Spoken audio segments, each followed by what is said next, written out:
Hello, everybody. Welcome to the ninth edition of the PP Political Podcast. I'm Ishan Pokrell. My name is Cameron Cummings, and today we are with our guest, Miss Kim Caudle Lewis.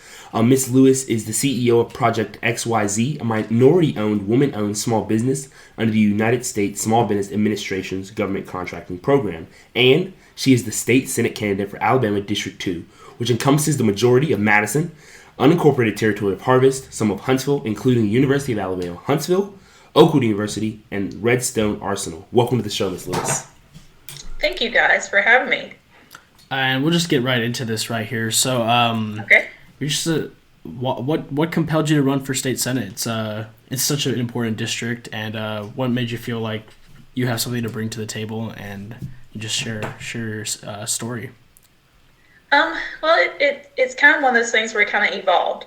I have served in several different organizations, several different leadership positions here in the community, and it seemed like the next best step. I noticed that a lot of things that are happening in our area are controlled from the state level, so I truly wanted to have an input and a say-so in what's kind of happening to our area and wanted to make sure it continues to grow. So the best way to do that is actually jump in the race and actually try to make a difference. It's just a continuation of what I've already been doing. Yeah. And I know, as we've done a little research on who you are, we know you were nominated by President Biden to serve on the board of directors of the TVA. So I was curious how that worked. Like, what it was like an application process. Were there interviews? Did you actually get to meet them? Like, what happened in that kind of process? Actually, it is a interview process. It's quite an extensive process to actually once you're nominated. I'm not exactly sure how the process works as far as to get on the list of nomination. I know that several people turn in names of people they think that are qualified for the position. I was just lucky enough that former Senator Doug Jones actually turned my name in before he left office. And when the opportunity came up, he presented it and it worked out. I actually serve on the Huntsville Utilities Board of Directors. So it kind of made it an honest fit because I understood the utility industry and to go into TVA. But one thing about that, since I decided to run for Senate, I had to actually remove my name from the nomination for the TVA because they wouldn't let me serve on both boards. So, but it was great to be nominated. I mean, it's quite an honor to be, the president, to know who you are, at least kind of, sort of, and then and be nominated to serve on that board for him. So. Yeah, and a little bit more about your background. You're the CEO of Project XYZ. What exactly do you guys do? And yeah, just in general, what do you guys... We're a defense contractor. No, we are a defense contractor, but a lot more than that, too. We mostly do foreign military sales work for DOD. We do some stuff for USASAC, and we do some stuff for MDA in cybersecurity. We also, part of Project XYZ is manufacturing. We have an auto manufacturing facility in Muscle Shoals, Alabama, that actually does headlights and taillights. So it's a plastic injection molding facility. So we call ourselves a diversified operating company because we have several different entities within the company, and each one of them has a different function, but they all fall up under Project XYZ. So let's just get into some demographics here of the state Senate race, because that is what we're here to focus on today. You were running as a Democrat, unopposed in the Democratic primary, so congratulations to making it to the general election. You'll be running against either Tom Butler, who's the incumbent right now, or Bill Holtzclaw, whose name is really familiar to me, but I'm not really sure from where. But I think he is pretty big in the community. And just this district, District 2, it's a pretty urban district. 2 universities, including Oakwood and UAH, 2 big universities that can have a lot of voters. So how do you plan on flipping this district from a pretty strong Republican hold to now possibly a Democratic flip, I guess would be the right term. Yeah, flip, yeah. Well, the demographics of the districts have changed. When they redrew the Senate lines, that was one of the reasons why I decided to run, because it shifted more into the Madison area and less into the Limestone area. So it's got a different split or a different population. So since the last election, when we looked at the numbers, it actually favors more to a Democrat than it does a Republican on its own. And I'm one of those people, I truly think that people look at me as somebody that's truly going to do what's best for the district and not pay so much to party, because I think that's where we started to get into a lot of issues and concerns where people, truly are worried about what party someone belongs to, except for what their true values are and what they're trying to accomplish while they're in office. You have anything to... And I plan on doing a really hard ground game. I know a lot of people know who I am, but a lot of people don't.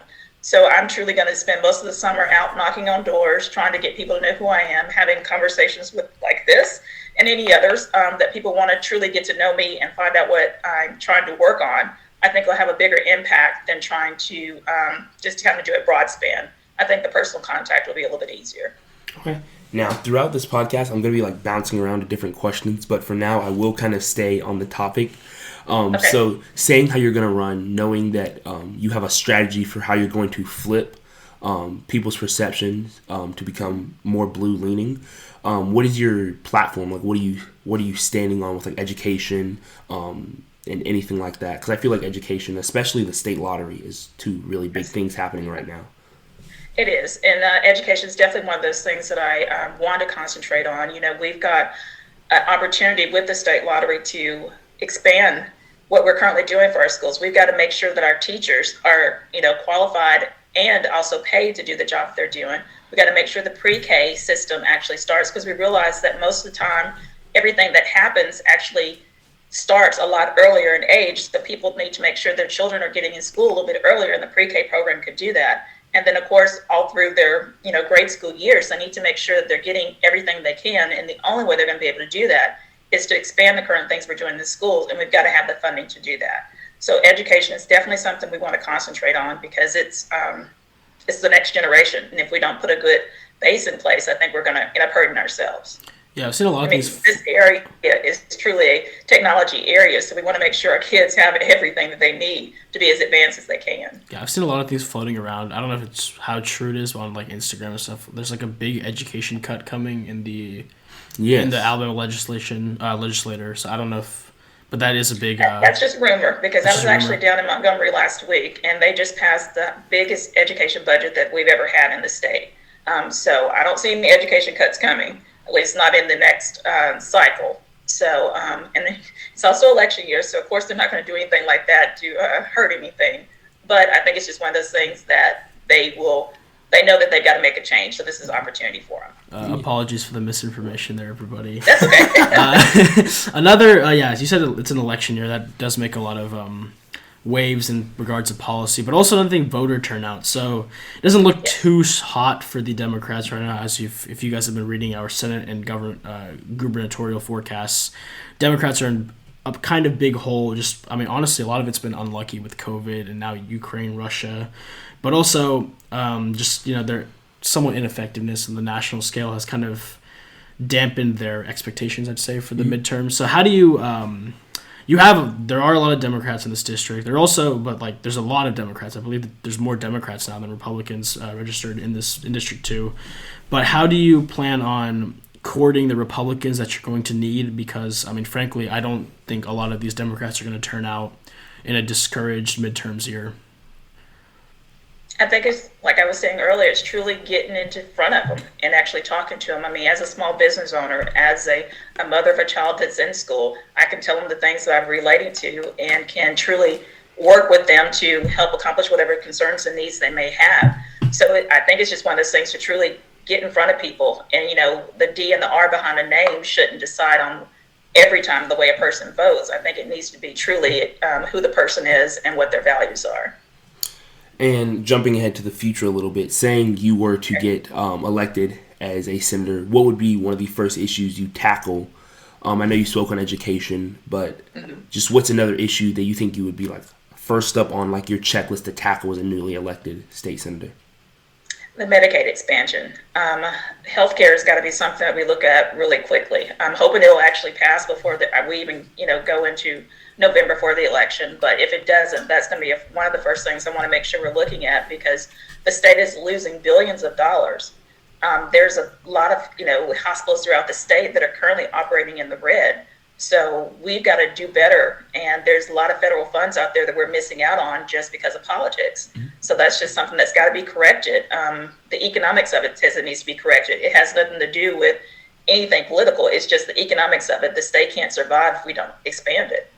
And our healthcare system will suffer for it. Do you feel like, we're just jumping back and forth here, apologies for that, but a little bit just like on the campaign trail here, you're very new, I'd assume you're pretty new to the whole political sphere. How much of an asset do you think that'll serve you, especially in when it comes November and you might be facing a long-term incumbent in Mr. What's his name, Tom Butler? Yeah. So how do you plan on leveraging that lack of experience against his multitudes of experience? Well, I guess I don't look at it as lack of experience. I mean, as a politician is supposed to be a public servant, and I've been doing public service, pretty much all my adult life. So I just think this is a continuation of it. So I don't think it's a lack of experience. I may not have been sitting down in Montgomery passing legislative, but I have been working here in the community doing these, some of the similar things to make sure the economic growth and things still prosper here. So it's just a matter of which way you look at it. If I had pretty good answer, I'd say. I agree with that. Yeah. Like I did say, I will be bouncing around. So jumping back to the future again, we're going back to say if you were elected to be a senator, would you expect to form like a coalition with other like North Alabama representatives, like such as Mr. Anthony Daniels or Mr. Witt, Mrs. Hall, all of those people, or even like other state senators that would work like to come together to have like more of a focus on the North Alabama, because we do have I feel like we have the most potential as a part of this state. Yeah, I feel especially like with Huntsville expanding rapidly, the arsenal, getting the Space Force, the Space at Rocket Center, Space Force coming in. I think the FBI as well. North Alabama is having explosion of growth, so having that coalition, we probably see a lot of benefits. Do you see something like that ever happening? Oh, it would have to. I mean, we all, I hope at the end of the day, want to see the area grow and prosper. So we would have to work together and have to figure out a way to do that cohesively. I think if we're all concentrating on what's best for the area, then, naturally we would have a cohesion working together. So I think that's something that will continue. I know they currently do, and I just don't see with me being in that seat where that would change, because I want to make sure the area continues to grow and prosper, and I would continue to do that. Let's get into some more in-depth, some Alabama politics here. You have more policy things. There's a lot of we do have a lot of issues. Unfortunately, there's a lot of good things with the state. We do have a lot of issues. Lotteries is one of the big things. I feel like there's a lot of movement on that. Even Governor Ivey's in favor of implementing a lottery system. Which is first, they're losing opposed tons of money to the other states. I mean, it only makes sense to go ahead and pass it. So, but even just in general, like there's a lot of topics. We'll let you touch on some of the more important issues to you. But how do you, if you were elected again, policy making? I feel like in Montgomery, it's like a lot of it feels like it's a lot of backroom deals and just like knowing who's who. So how do you'll be new to the whole charade, I guess, even if you have been in public service, but you'll be new to the Montgomery charade, which is definitely something else. How do you plan on like trying to like make a name for yourself and like earn the respect of those longtime representatives and senators? Yeah, I'm not necessarily trying to go down and make a name for myself. I'm truly just going down to be a public servant and do the things we need to do and find out what's important to our area, and work with the people that are there to make that happen. And yes, it'll be new. It'll be one of those things where I'd have to figure out if there are certain meetings or certain things going on where those may be happening. But like I said, I think if everybody's working towards the common goal to improve the area, I think I'll figure it out. Believe me, there's no problem with that. So what are some areas you want to, outside of education and you said Medicaid, what are some of your bigger platforms that you want to really hammer down in your campaign? Yeah, well, we've got to work on our infrastructure. I mean, as you know, through Madison and Huntsville and all the area with all the expansion and growth, our infrastructure is just not keeping up with it. It's not just the roads and things that we all see, obviously, but also with the Wi-Fi infrastructure. I mean, we figured that out through COVID. There's a lot of areas out in unincorporated Madison County that just doesn't have service. There's a lot of areas within the area down in Triana and some other areas that just doesn't have any type of service. So it's got to be a strategic, intentional approach to hit those areas that nothing's there, to make sure that everybody has the same opportunities. So that's another thing that I think we can definitely need to work on. Yeah. I mean, you're on a roll right now. Infrastructure, pretty big. Build Back Better didn't pass nationally, so I think getting more infrastructure. The roads have been, like Madison County, like there have been a lot of new road paving recently, so that is a step in the right direction. But definitely there's still areas where there's a lot of issues. So I know you have been a business owner since 2002, if I'm correct. 20 years this year. Yes, so you're coming on your 20th anniversary of your business. Yes, congratulations for that. How do you think that has helped you? Obviously, as a business owner, you have to be like a leader within your community in the area that you're working in, especially in being computers. So I feel like when you said technology with schools, I know you have a strong area expertise for that, since that's what you've been working in. How do you feel like owning a business of that scale will help you in your election? I think it's just because people realize I've been able to be successful in growing the business and the partnerships that I made within the community to grow that. I mean, when you're government contracting, especially when getting started out, you have to partner a lot with some of the large organizations. So I think that people know me from doing that to truly be a good team player, but then also can lead projects and take it from that area also. But as a business owner, I think my employees will all tell you that I'm a true servant leader. I'm someone that's giving them the tools and things that they need to get their job done.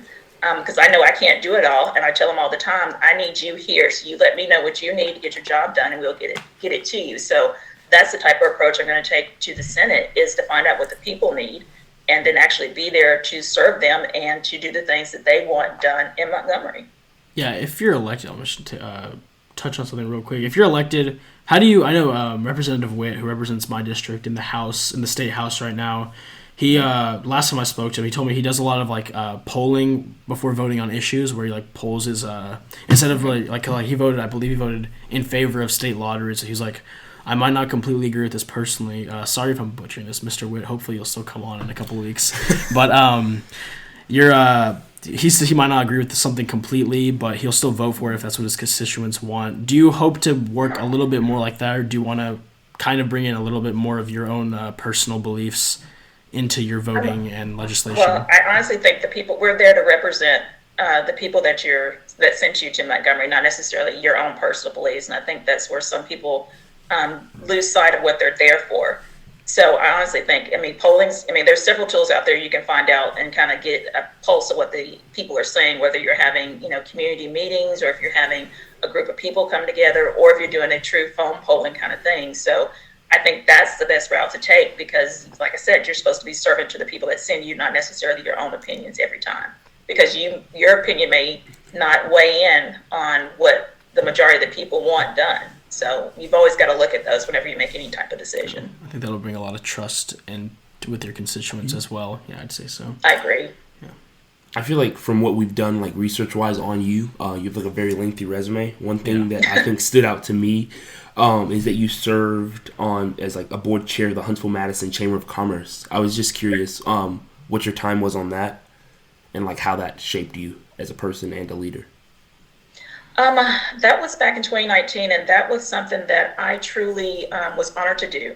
I was the first Black woman to actually hold that seat, so that held an even larger, I wouldn't say burden, responsibility than just any other time. So I took it as the opportunity to truly learn any and everything I could about what's going on in the area. And it was also in that position when I realized how a lot of things are managed and controlled by the state on what happens in our area. So that was truly sitting in those meetings and really realizing that a lot of our state representatives have an input on some of those things made me want to get into it even more. So I think each one of these things I've done throughout my career helped shape me to be ready for this next step. And how long of a term did you serve? Yeah, it's just a 1-year term. Okay. Oh, okay. Yeah.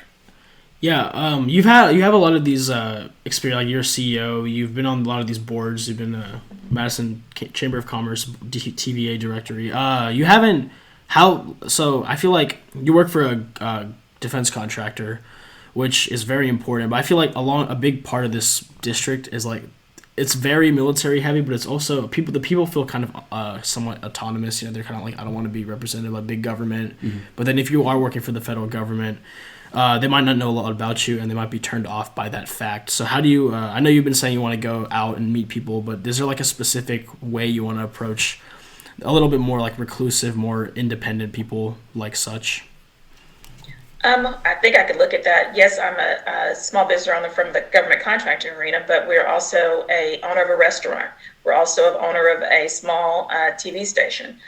a seed and supply store. So I think I can relate to a lot of people. Most people know about the government contracting sector, but not about all the other businesses. I can tell you for a fact, I didn't know that. I did not know that at all. What restaurant is it, if you don't mind us asking? Superhero Chef. We actually have that down in Tuscumbia, Alabama. They just opened one in Huntsville. That's another group, but it's that same type of restaurant. I was going to, because I actually recently went to the one in Huntsville. Yeah. What do they have? So Darnell Park. Yeah. It's over there by Stars and Stripes. Mm-hmm. Oh, I've seen it. Okay, I haven't been there, but yeah, that's pretty cool. Yeah, no, we did not know that, obviously. So that's You said you owned. Can you go back through that? You said a restaurant, a seed and supply, a small TV station.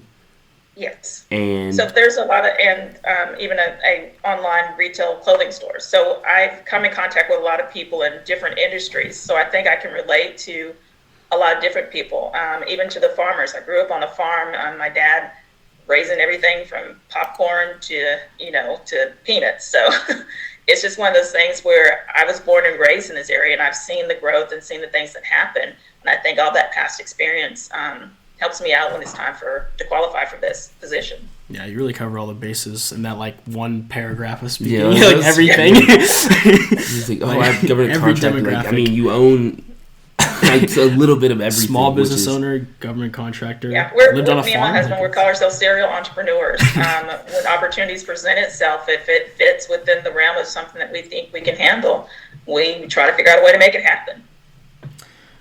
Yeah, it's a lot of. I'm kind of want to lean into this business side a little bit more. What even got you to start it? Because I feel like getting into government contracting is also a hard field, especially.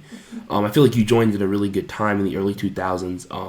Cybersecurity, post 9/11 especially. Cybersecurity was a big deal, but not as prevalent as it is today. So I know you guys have probably experienced a really good amount of growth. So I was just curious what led you to start this business and what your background was to qualify for it. Well, I actually didn't start off in government contracting. I actually started Project XYZ as a healthcare IT consulting firm. It was just me for the first couple of years, and then I slowly started bringing people on. But I started the company strictly because at that time I was a single mom looking for a way to make some extra income. And it started out of necessity and grew into, now we've got over 300 people across the country. Well, actually across the world, because we've got folks all over the world right now. So it's one of those things that started off very small in the bedroom of my house to now we've got places, like I said, all over the world. So it's very humble beginnings, a lot of hard times, but it has paid off. And I was lucky enough, I think it was 5 years, because we started in 2002, 2007, my now husband, we always laugh because we tell everybody we were business partners before we were husband and wife, actually came over and joined me. So that's where his background was in the government contracting. So that's when we started doing that. So I was handling a lot of the commercial side with the healthcare IT, and he was handling some of the government side. And then we just slowly started merging most of the things together. So. Do you plan on continuing to serve as CEO if you are elected? I know you can hold jobs as representatives and senators in the state, but are you planning on continuing to? You are? Okay. Yes. Yeah. Okay. That's my life. But being a senator is also my life. Would be my life too. So it's just one of those things. I've been able to juggle a lot of hats. I've got a great team of people that work for us, so I don't have to be in every day and see the day-to-day things that are happening. And then, like I said, my husband also works there, so I know things are being taken care of if I'm not there on a daily basis. That's good.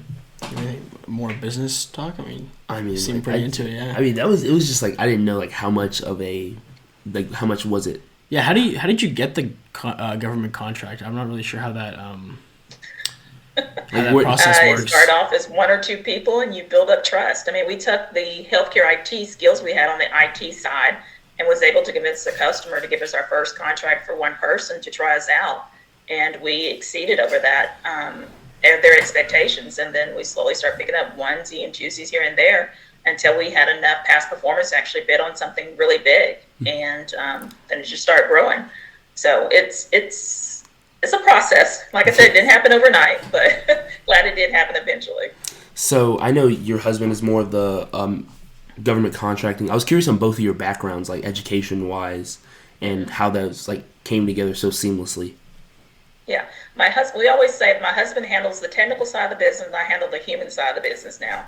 So we kind of work together very well on that because the two have to work together seamlessly to make everything work together. But his background is finance, MBA, all the business side of things, whereas mine is more of the technical side of things. I've got a degree from Calhoun in computer information systems. I tell everybody my horror stories of how I got into healthcare ITs. I thought I wanted to be a nurse, so I went to UNA and went to nursing school and realized, no, I didn't want to do that. So I came back home, went to Calhoun and got an associate's degree in computer information systems. And that's how I ended up in healthcare IT. So they just kind of work together now, and we just have a pretty seamless team.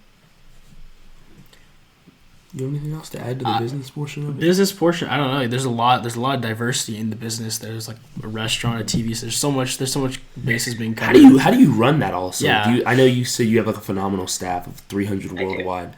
So I know it's you don't have to be at every single place every single day.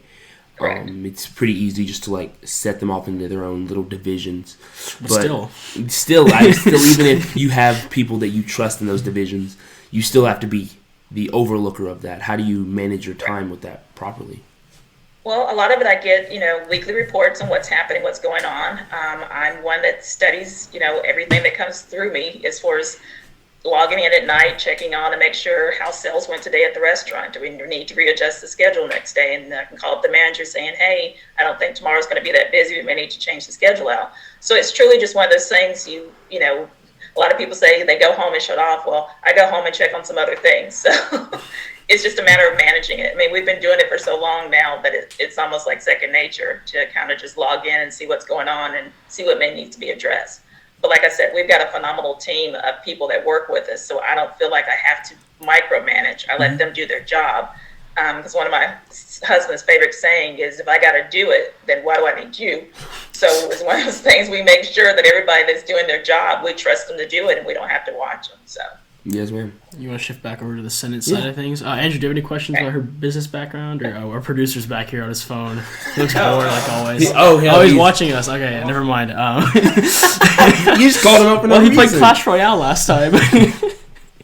He was playing video games. All right, anyways, let's go back to the Senate a little bit because, that is... Okay. Yeah, I don't even, I want to come back to, a little bit more like these, a little bit more statewide. Do you have any, actual, I know, a district is more, obviously the district is your first priority, but statewide, do you have any reform or anything you want to see outside of education or Medicaid? Do you have any other, specific areas that you want to kind of address as a state senator? Yeah, I think I mentioned them. Of course, the education. We've got to get the lottery passed. We've got to get the Medicaid expansion done. So those are the three things that I hope to be able to accomplish. And I guess also looking at this bill that they just passed also with the permitless guns, that kind of concerns me. I just think that some people need to really rethink that. I mean, if you've got law enforcement saying that they don't even think this is a good idea, then there's obviously something wrong there. So I just think it's something that needs to be relooked at. And I guess I just need to understand why it was even passed in the first place. Yeah, for those of you who don't know, constitutional carry was signed into law, I believe, Friday. And I think we're the 22nd state now in the union to allow it. So that's just a little bit of background there. Yeah, it's definitely, I think a lot of sheriffs have been decrying it. I saw a lot of controversy about that. Not a lot of people were as happy of it as I thought they would. Yeah, I thought it'd be a big... I was like, you know what? I mean, constitutionally, this doesn't make sense. A lot of safeguards having to remove, though. So there's a lot of issues with it. Obviously, there's always going to be issues with it. But the sheriff's union have been a lot of... been the loudest voice about it for... They've been the most vocal critics about it. Yeah, honestly, yeah, I don't know. I don't know what the story behind that is, but... Yeah, and then the other thing is too, we've got to work on our workforce. Yes. I think everybody in town is looking for people and qualified people, so we've got to make sure we're recruiting the right people into town for the jobs that we need, and then also training the next generation or anybody that may be underemployed to the positions that we need. So I know that several of the junior colleges are working with several of the big organizations to try to figure out ways to go ahead and get training and do certificate programs and let people go straight to work. So I think a lot of that's got to be relooked at. Not everybody is ready to go to a 4-year degree. And I think there's ways to get people in the workforce a lot sooner than before and be just as qualified as the people that are currently doing some of those jobs. So I think we just need to relook at the way we're approaching workforce. Yeah, it's a trade jobs a big thing. I think there's a lot of opportunity for it here. I know we have a kind of academy for that in my school system. I think you guys do as well. Yeah, different but sort of. it's not really incentivized yet. So I think doing that, getting like more funding maybe for I don't know if funding's the answer. Things like that, like plumbing, especially like welding, things like that are because I'm currently in a welding class. Yeah, I have a friend that's going to do welding. So I mean, like those are things that I feel like there's a lot of money to be made in there. I'm learning it as like an extra skill. I really want to go into like engineering. So, but like there are people in that class that I know for a fact are super good, and that's what they're gonna do. Yeah. But one of my favorite things to say is everybody used to want the corner office, but now we don't have the workforce to even build the offices because a lot of people are not trained to do those type of jobs, and we've just got to get back to that because you can make a very honest, healthy living off a trade job. And I think that we had gotten so hard in pushing people towards school and not necessarily to the trades is where it's kind of backfired on us now. Also, going back to like the Huntsville area with the Space Force, the FBI, so much technological advancement coming to the Huntsville area. How do you make sure in your campaign to like make sure that stays not just solely within Huntsville, but that the growth keeps coming and there are more people coming into the city to make it more enticing for more businesses to be opened up and more people to come in. Yeah, because the district map is very pro-military in that sense. There's a lot of Madison, almost a lot of the Redstone Arsenal is actually in District 2. So how do you, whatever he said, just wanted to add that just for those that don't know. So we don't have to. Well, technically, with the way the new district line's drawn, it's right there at 565. So it's just got a little bit of Redstone Arsenal in it now in the district. But still, a lot of the people that live or work on Arsenal live within the district. So we need to make sure that we're still doing everything that we can to make sure the jobs continue to grow and other opportunities are still there. And the area has the amenities that the people that are moving here want. So I know the local municipal, agencies and government are doing a lot of that themselves, but the state can help incentivize that or help recruit some of those things. So that's where I think we could fit in. I know a lot of that's done locally from the mayors and the city council, but I think the state still plays a big role in that. Yeah, I want to go back to the lottery because I think that's like the biggest issue. We came out the gate talking about the lottery, and I know a lot of people. I texted a lot of my friends before this episode. I was like, "What do you want to like hear?" And they were like, "Talk about the lottery." So let's talk about the lottery. It's fairly popular in the state. I think I've seen polling that has it's been favorable for a lot of people. The governor supports it. In most states that's enough to pass it, but apparently not here. The biggest issue I think for people was like the kind of a more faith-based aspect of it, like against like gambling, right? But then, like you said, like everyone says, that Florida has a lottery, Mississippi has a lottery, Georgia has a lottery, Tennessee has a lottery. But financially, we are very severely missing out. Like I can't even tell you. As soon as a lot of my friends turn like 18, they like make like day trips now to drive to Tennessee because it's like a 45 minute drive, so it's not an insane drive. To go buy lottery tickets and just like play them. And I know I can say even family wise, like a lot of my aunts and stuff will, whenever they're up in town to visit us, they'll stop by Tennessee and pick up lottery tickets. So I feel like we are severely missing out funding for I know Tennessee's most of it goes to education. Yeah, I think Mississippi's does as well now. If not all of it goes to education. But the vast majority of it does. So I feel like that's a lot of money we're missing out on. I was doing research for Boise State when I was campaigning on lottery a lot this summer, and I think it was about we were missing out like $800 million annually. It was an insane number. And it's a very high number of the amount of money that we're missing just because they don't want to pass it, or I think they're at least trying to at least get it on the ballot so that we can at least have a say-so on whether or not it's going to be an option for us. Even if they don't do it themselves, at least let the people vote on whether they want it or not. So, but we can talk about like the benefits, but how if it does come to a bill, how would you go about? Because I'm assuming you're supporting it the way you've been talking about it. How would you go about actually convincing those who are really kind of more hesitant on the lottery, the gambling aspect? How would you I don't know if you would actually be doing this, but how do you think you could convince some of the holdouts in the legislature? I think it's truly just the economics of it. I mean, if you can put a paper in front of somebody that actually shows them not just how much we're missing because it's going to other states, but also showing them number-wise how it can benefit our state and benefit these students in education. I think that's the best way you can convince anybody.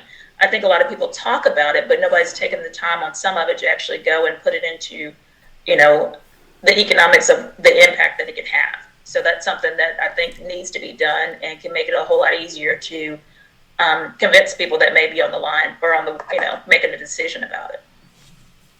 Yeah.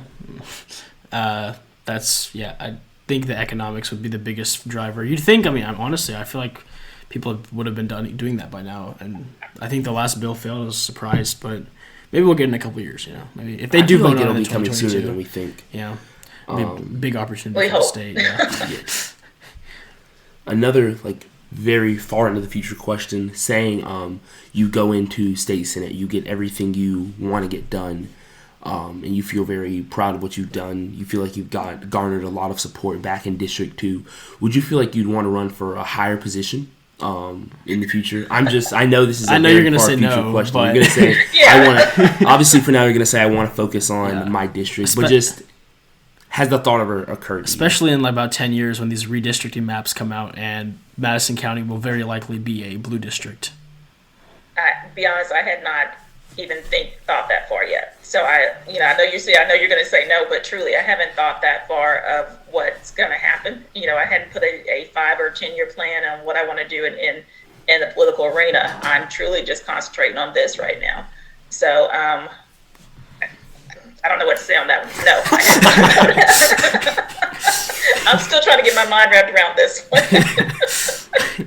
Yeah, you recently started campaigning. I guess really just started yesterday, right? The St. Patrick's Day parade in Huntsville. You were just that was the first thing out. No, we've been campaigning since I made the announcement, but that was just the first time doing a public parade like that. But we've been out campaigning, meeting with different groups, and talking to people. Like I was saying, I think that's going to be the best approach, is to actually get in front of people and do talking. So we've been doing that for a while. It's just yesterday was the first, like I said, big public thing that we did the parade. Mm-hmm. So do you want to do do you want to do more especially when it gets hotter in the summer here, do you want to try to get more of those outside events? Do you want to start to do public forums where you're in an auditorium addressing people, or how do you plan on really going about this? Because you have till November. You're not being primaried, so you have until November to figure this out. Do you have kind of a skeleton of how you want to start easing into the campaign process? Kind of like I'm doing now, slowly meeting with people. As we get further into the summer, we'll start doing some canvassing, and biggest thing, making sure people are registered to vote and educating them on that area if they're not. So it's a ground game. And then of course we'll have different events, and we'll have a big kickoff coming up here soon. So it's just one of those things where it's a slow process at first, but then as it gets closer, we'll start, ratcheting it up and getting out in front of more and more people. I would say from what I've heard so far, you seem very well respected in your community and in general in the political landscape. But I'm just curious, have you faced any just obstacles or barriers from the time you've started your business to even throwing your hat into the arena to run for state senate? I'm just curious about that. Of course, in business, I've had a lot of obstacles. That's just part of business, especially a woman-owned business in the defense industry. It's a lot of obstacles from there. But it's just one of those things where I will tackle anything that comes in front of me and figure out the best solution for it. I just don't let that deter me. I think I'll do the same thing as far as when I get ready to get down in Montgomery. If there's obstacles and things that come in the way, I'll find the right solution for it and work through it. It's just who I am. I don't let it stop me. It's a good soundbite to end it, I think, right? Andrew, you have any extra? Nothing? You have no questions? Nothing? Okay, well, Andrew doesn't want to participate. Okay. So thank you, Miss Lewis, for coming on. I know you're very busy, so we really appreciate it. I think we had a good, nice introductory phase of conversation here. Hopefully we'll get you back on when your opponent is sorted out on May 24th. If you're not registered to vote, make sure you do vote and get registered. Very easy. It takes 5 minutes. Yeah. We talked about this last time. Do you have anything, I know you recently released a book. Any other campaign places to plug or anything going on other than? Just make sure you check out Kim Lewis 4 SD2. That's the number 4. So Kim Lewis, the number 4 SD, the number 2.com. And you can follow us and sign up for any email blast, and you can know everything that's going on with the campaign. Yeah, and we'll link all of those in the description of our podcast. Us personally, check us out on pbpolitical.com. Our social medias will be linked as well. Check out our bi-weekly forecast. We had a governor's election forecast come out yesterday or today at the time of recording, so check those out. Share with your friends and family. I'm Ishan Pokrell. My name's Cameron Cummings. And goodbye.